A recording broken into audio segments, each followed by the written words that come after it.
ஸ்ரீ ராமகிருஷ்ணரின் பிற சீடர்கள் அனைவரும் நரேந்திரரை ஒரு சாதாரண இளைஞனாகவே பார்த்தனர். ஆனால் ஸ்ரீ ராமகிருஷ்ணர் மட்டும் நரேந்திரரை மற்றவர்களுடன் ஒப்பிடவே முடியாது என்பதில் உறுதியாக இருந்தார்.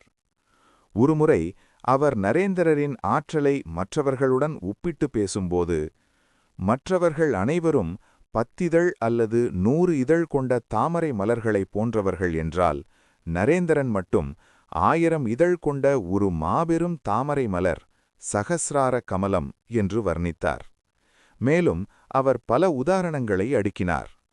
மற்றவர்கள் சாதாரண குளங்கள் அல்லது ஏரிகள் என்றால், நரேந்திரன் ஒரு பெரிய மடு போன்றவர்.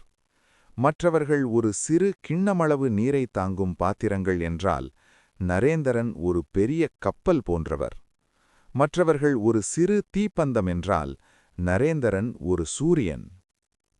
ஒருமுறை கேசவ சந்திர சென் மற்றும் விஜயகிருஷ்ண கோஸ்வாமி போன்ற அக்காலத்திய ஆன்மீக பெரியவர்களுடன் நரேந்திரரை ஒப்பிட்டு பேசும்போது, கேசவர் உலக புகழ்பெற்றவர், ஆனால் அவரிடம் ஒரு சக்தி மட்டுமே உள்ளது.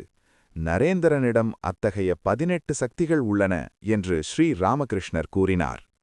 இந்த வார்த்தைகளைக் கேட்டு அதிர்ச்சியடைந்த நரேந்திரர், ஐயனே, உலக புகழ்பெற்ற மகாத்மாக்களுடன் என்னை ஒப்பிட்டு பேசாதீர்கள். இதைக் கேட்டால் மக்கள் உங்களை பைத்தியம் என்று சொல்வார்கள் என்று பணிவுடன் மறுத்தார். ஆனால் ஸ்ரீராமகிருஷ்ணரோ சிரித்துக்கொண்டே, அப்பா, நான் என்ன செய்யட்டும்? இதை நான் சொல்லவில்லை. பராசக்தி எனக்கு எதைக் காட்டினாளோ அதைத்தான் நான் சொல்கிறேன். அவள் ஒருபோதும் பொய் சொல்ல மாட்டாள் என்று அழுத்தமாக கூறினார். இதன் மூலம் நரேந்திரர் ஒரு சாதாரண மனிதர் அல்ல, அவர் உலகத்தையே மாற்ற வந்த ஒரு மகா சக்தி என்பதை ஸ்ரீ ராமகிருஷ்ணர் அப்போதே உலகுக்கு உணர்த்தினார்.